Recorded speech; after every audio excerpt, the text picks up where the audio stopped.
Bien chers auditeurs. D'abord un grand merci à nos abonnés.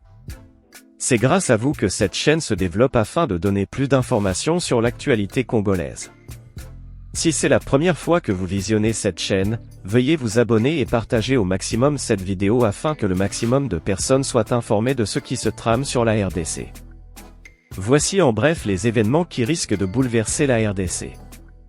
L'opération militaire spéciale de la Russie en Ukraine ou son invasion pour certains, quoique apparemment se déroulant très loin, aura sans aucun doute des conséquences sur la région des Grands Lacs et donc sur les deux États protagonistes, la RDC et le Rwanda de Kagame, quelle qu'en soit l'issue.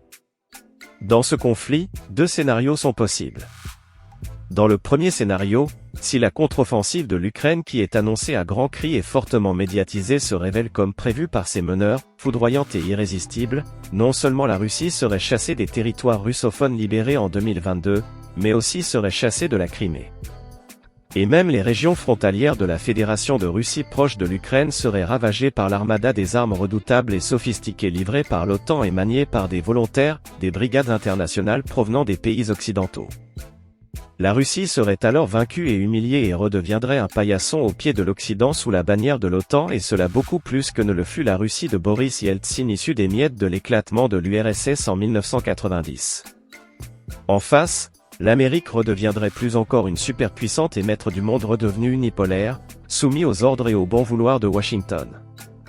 Les conséquences de ce scénario sont telles que l'idée de la balkanisation de la RDC, caressée par l'Occident depuis plusieurs décennies, serait vite mise en exécution. Mais cela dépendrait de ce que cet Occident trouverait encore d'utilité en Paul Kagame pour lui laisser ce sale boulot. Sinon, l'Occident en trouverait d'autres dans la région et même en RDC et au Rwanda même. Après ce scénario, la RDC serait amputée, au minimum de sa partie Est, les deux provinces du Kivu ou alors éclateraient en une dizaine d'États aussitôt reconnus par la communauté internationale. Le second scénario supposerait que la contre-offensive de l'Ukraine, tant vantée, est non seulement contenue mais est brisée par les défenses russes, qui plus que jamais consolideraient leur position conquise. Mais dans ce cas, l'issue réelle et véridique du conflit ne serait jamais connue du grand public comme telle. En effet, l'Occident, et donc dans cette situation de guerre, l'OTAN, ayant le monopole des médias du monde, ayant la maîtrise de la communication de guerre, présenterait la situation, non pas comme une victoire de la Russie, mais non plus et surtout pas comme une défaite de l'Ukraine. L'Occident trouverait une formule pour que l'Ukraine s'en sorte la tête haute, en donnant l'impression que l'Ukraine, et donc l'Occident, aurait gagné la guerre mais sans la gagner et que la Russie reste l'ennemi de l'Occident.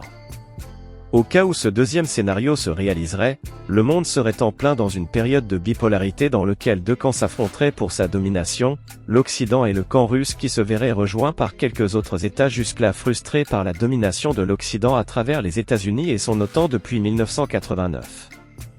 Pour la région des Grands Lacs, les conséquences seraient que, désormais, chaque État pourrait s'allier à un camp ou à un autre, en tenant compte de ses intérêts et de sa survie comme État ou nation. Exactement comme du temps de la guerre froide.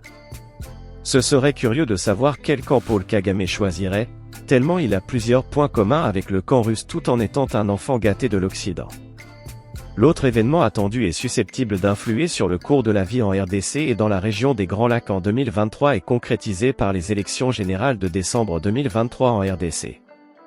L'événement attendu est donc la réélection ou non de Félix Tshisekedi à la présidence de la République démocratique du Congo.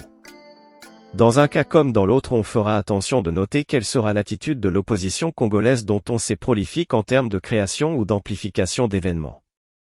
L'issue de ces élections entraînera des conséquences sur la guerre et les relations avec le Rwanda. Soit l'élan patriotique manifesté depuis 2022 sera maintenu et les efforts fournis pour la montée en puissance des FARDC et le refus de réintégrer dans les services de sécurité de l'État par les terroristes désignés par Kagame sous le label du M23. Ou bien alors ils s'adonneront au sport favori des gouvernements successifs de la RDC depuis 2002, à savoir celui d'avaler les couleuvres car lâchées par les soldats conduits par Paul Kagame.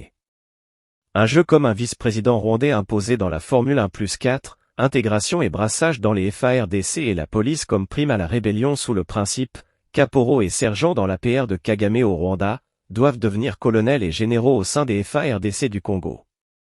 Qui vivra verra.